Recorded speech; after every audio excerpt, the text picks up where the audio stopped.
Hello everyone, Jack Powers back at you with another exciting episode of Infamous Federal Prisoner. This one's about a very famous federal prisoner, also known as the Birdman of Alcatraz. That's Robert Franklin Stroud. Robert Stroud was not the Birdman of Alcatraz. That was fast and loose play with the facts when they were filming the movie, The Birdman of Alcatraz. It just sounded better, I guess, to the producers.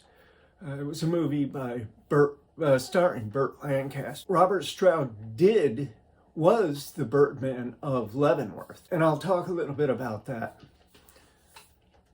Robert Stroud was 19 years old when he went to Alaska. He worked around these construction camps.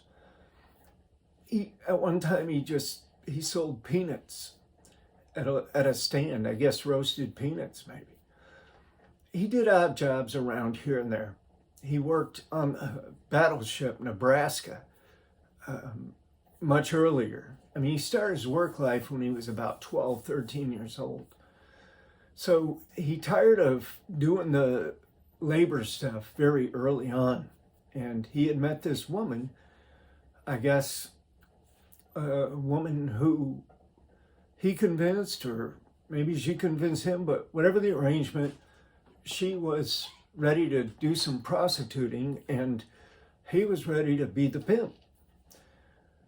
And that was the arrangement they had. So they went to Juneau, Alaska camp. And at some point, this fellow who was a bartender got with the woman, but then refused to pay. Robert Stroud felt compelled to enter the situation. One thing led to another, and he ended up Robert Stroud ended up killing the bartender who wouldn't pay. So Robert Stroud was arrested.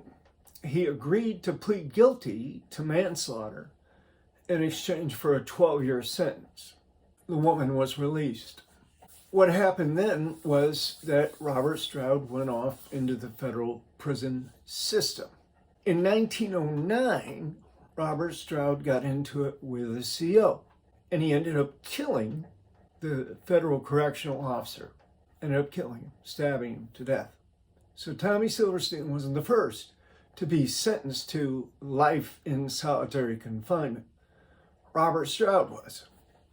That's what happened. He was first sentenced to die by hanging, and then on his appeals and writs, they were able to get that down to,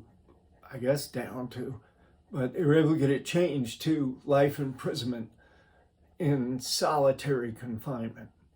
So that's how Robert Stroud ended up being in solitary confinement. He spent some years at Alcatraz. He spent more years at the United States Penitentiary at Leavenworth. He spent those years in 63 building, which 63 building sat over on the back side of the rec yard, past the weightlifting area when they had weights. When I got there in 1990, that's how it was set up. There was the yard and then a little piece that came, you had to actually go down steps and then it was sunken in. That was a weightlifting area. And then beyond that, you had 63 building. You had another building, I think it was food service storage, warehouse, but then you had 63 building and then the laundry and a couple other buildings, education and so forth up in that area. So I went to work for CMS when I first got there. And one of our assignments a little bit later on was to do the first phase of a remodel on 63 building. And we went down there, we had the cart, we had all the tools for tear out, reciprocating saws, sledgehammers, crowbars, everything. I mean, we were strapped. And we went in there and the supervisor told us to start tearing out the walls. I guess they wanted to, it hadn't been used in years. It had been shut down for years and years and years and years. So we went ahead and started taking the walls apart. And this happened to be the space where Robert Stroud had spent many, many years in isolated confinement. This was a space where he had his birds, where he studied his birds, where he wrote ornithology. He wrote about his birds. He wrote about the diseases of birds. He had these manuscripts published. He also had a still that was hidden down in the wall. We didn't find it. It was already found way before we ever got there. But there was still a couple of pieces. There was still, when we got down there was still some copper tubing at the base of the wall and stuff, probably where he just had another hole somewhere and just slid it down there. Or maybe when they found the still, the piece dropped off or whatever. Maybe it was just a water pipe or something of that nature, an extra piece. I don't know. But I know that he did have a still that he hid over, behind his cot, behind in the wall there. And presumably he made some pretty strong liquor. It wasn't just the prison wine. He was distilling it down. So in any case, we're tearing this place apart. We're tearing the walls out. And in fact, Carl Bowles was there on the crew with us at that time. We're tearing these walls out. And Carl and another guy, they find these papers that are in the wall, old papers. And they have them over there. It's all dusty and stuff. They have them over there and they're looking at them. The supervisor, he's walking back and forth out front, doing something else, not really paying attention. And so Carl quickly folds it, puts it in his shirt, and continues working. And then later on, I found out that it was some sketches, some drawings of some birds, and then there was a few pages of what looked like handwritten notes or that kind of material about the birds and so forth. I don't know how it got there in the wall. I don't, he probably, for whatever reason, he stuck it in the wall, or somebody else did after he was gone, or who knows. But there it was, some actual remnants of Robert Stroud. Robert Stroud was a complex individual. His early childhood was fraught with disadvantages. His mother wouldn't let him play with other children for whatever reason. She just wouldn't let him play with other children. So when he started school, he was not socially adept. He had never played with other children. The only thing he had to play with was pets. He didn't play well. He didn't get along with the other children.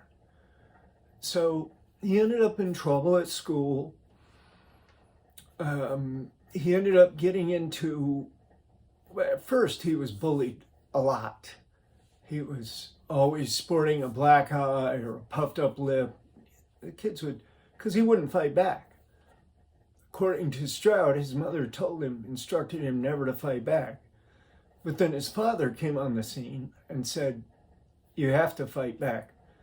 And so at that point, Robert Stroud began to fight back, and according to him, was vicious. And maybe he was.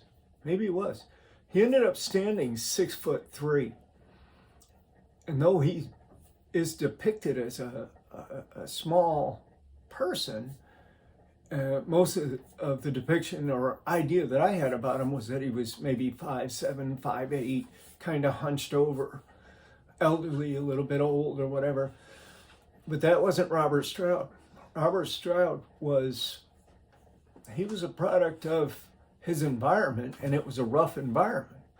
His dad took off when Robert was about 11 years old, and 11 or 12, and Robert had to go to work because his mother worked as a seamstress, but Robert says he had to go to work at 12 years old in a shipyard.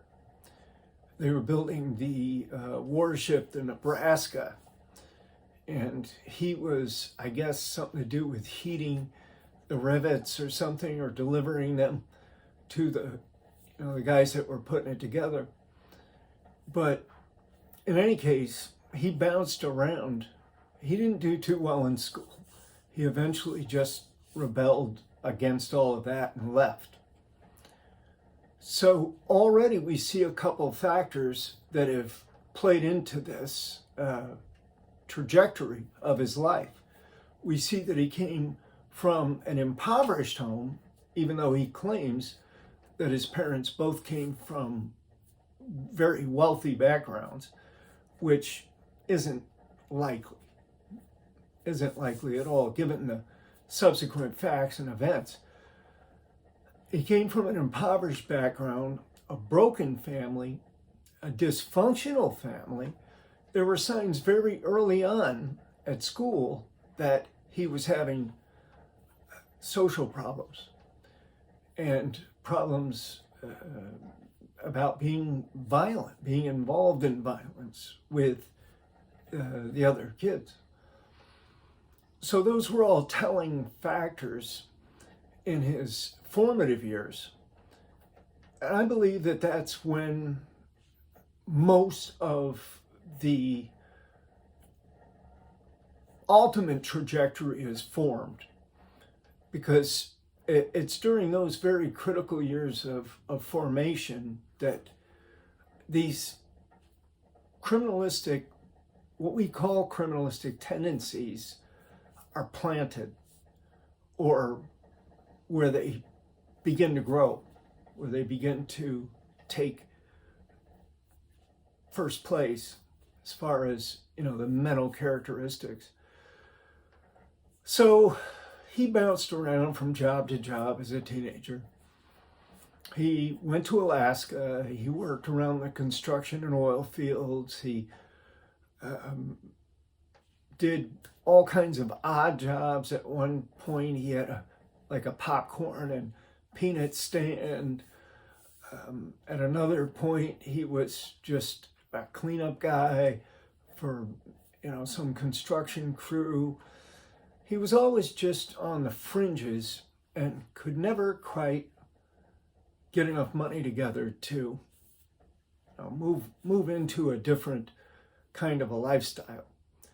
Someplace along the line, he met this woman who was obviously not adverse to being a prostitute. And Robert Stroud, believe it or not, Robert Stroud was a pimp. He was a pimp. Yeah, Robert Stroud, when he was on the streets, he was a pimp. Crazy, right? That's how he caught that first case. He was a pimp. Robert Stroud, what do you wear as a pimp in Alaska? In Juneau, Alaska? I don't know. But anyway, that's the story that I have about Robert Stroud for this particular segment. And I will see you again very soon with another segment, another very interesting segment, because I want to read from Robert Stroud's book. He wrote a book, and it's very intriguing because he talks about all of his experiences in prison. And I want to read chapters from that. But for now, if you haven't subscribed, please go ahead and do that now. If you haven't bought any of my books, Pacing the Cage, Lock and Key, ADX Supermax, the Manual Program, I've got a couple others, Amazon.com. I'd appreciate if you'd help me out. Thank you very much. I'll see you again for another episode of Infamous Federal Prisoners very shortly.